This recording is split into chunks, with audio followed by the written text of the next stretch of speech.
See, you guys are in your, at the threshold of the dreams that you want to achieve. Please sit down, it's going to be slightly longer.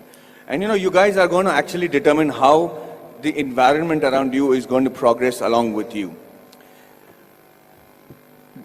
You must know that at no point in your life is something impossible. At no point.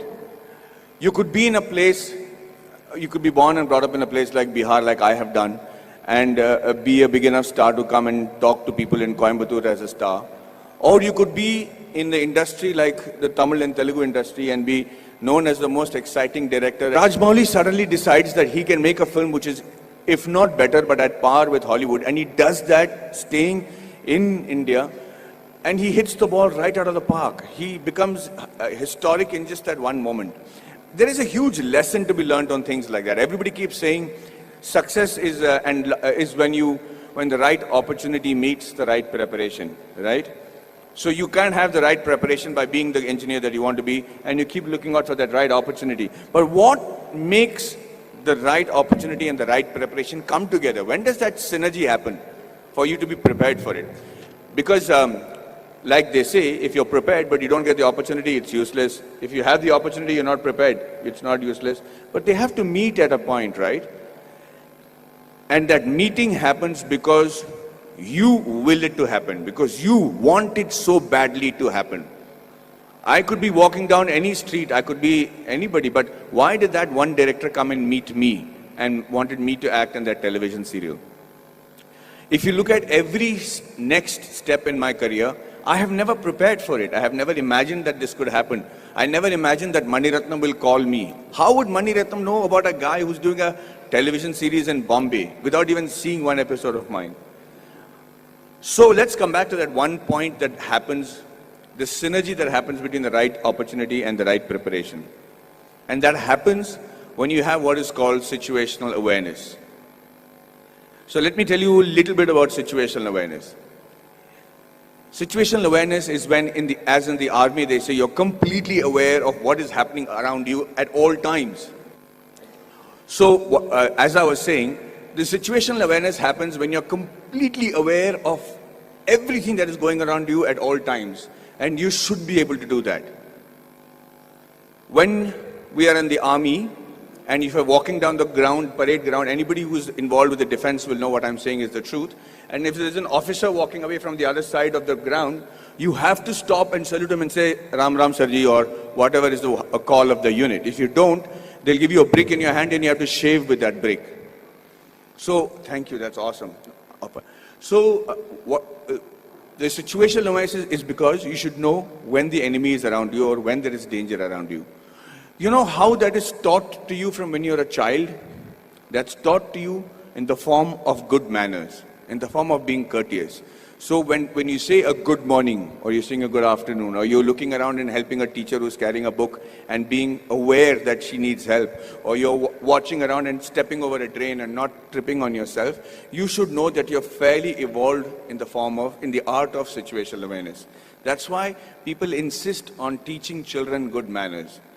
And anybody who has good manners, it's not just a desire, it's not the desire just to be considered to be a polite guy, but the ability to know when somebody needs to be wished, somebody needs help, somebody is in need of assistance, or somebody has to run away. And that's why you teach your child good manners. And I will tell you today, from the bottom of my heart, I might not be completely worthy of some of the opportunities that I got, but I grabbed it like hell. And I got those opportunities simply because I was a very well-mannered person. I was able to, and with that manner, with the way you walk, with your gait, the kind of words that you use. It's very common to use normal language when you're friends and everything, but most people don't even have a vocabulary. The reason I started those classes in Kolhapur was so that I had my friends who came to me and said, Maddie, we are very good engineers, buddy. We're really good at what we're doing. But the problem is I can't speak in English, I can't speak in Marathi. So when they come from Tatas and Kirloskars for campus selections, I'm not able to communicate to them. They don't even observe a Kolhapuri boy wearing a terracotta pant and a shirt and wearing chappals and don't even consider that he could be a good engineer. So when I said the fault lies with you guys, he says, you have to break the clutter. Nobody is going to come and say, hey, you know what, maybe you're a good engineer, let me give you a shot. You have to be noticed in that very first instant. And for two reasons. One is that either you should know what is a good profession for you. If you're not able to make an impression, then quickly change it. This is not the be-all and end-all. The engineering or whichever subject that you choose to major in when you're in college does not literally have to be your lifelong profession. But give it a shot. At least know if that is a profession that you really want to pursue and excel in, because that's the only way you'll survive, is if you excel in it. If you excel in it to such an extent that you think, sleep, dream, eat, breathe that particular job. And I do that with acting. And I'm telling you, I do not know what else. I would have been a really bad soldier because I think I'm a really good actor. I'm involved completely, 100% of the time. I'm doing research. If I have free time, I'm going to YouTube and finding out what is a different method of acting. I just do that with a passion. If you're not doing that for your profession, know that you're in a secondary profession. Know that you're doing something which the Lord has not made you to achieve glory in. So you have to give it that shot. Now, what I'm trying to tell you is that Kolhapuri friends of mine who then came to me and I said, okay, let's try and see if we can change that. So at 5 o'clock in the morning, they would come to my room, we'll go to the terrace, and I started teaching them how to present themselves in the interview. Things that I had the good fortune of doing because I had many interviews and many group discussions to attend.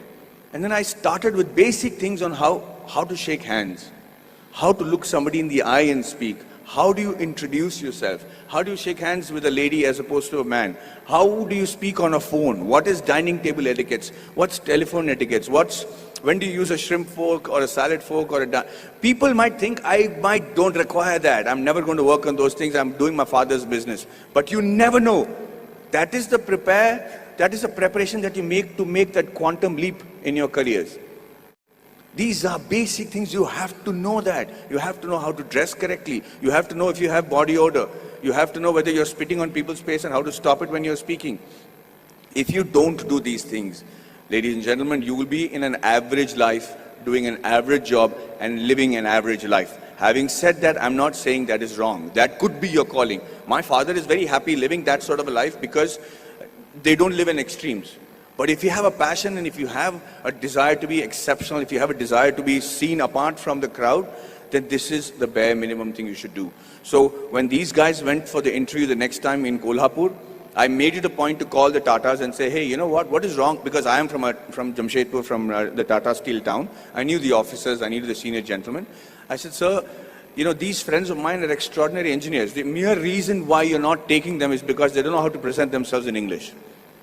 How long is it going to take for you to send somebody who knows Marathi in your panel so that they can actually judge and see if these guys are good enough for Tata Steel? Do you need good people who speak in English or do you need somebody who are good engineers?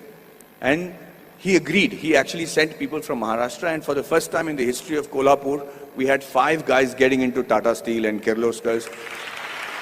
And I just wanted to say that I'm not taking credit for it.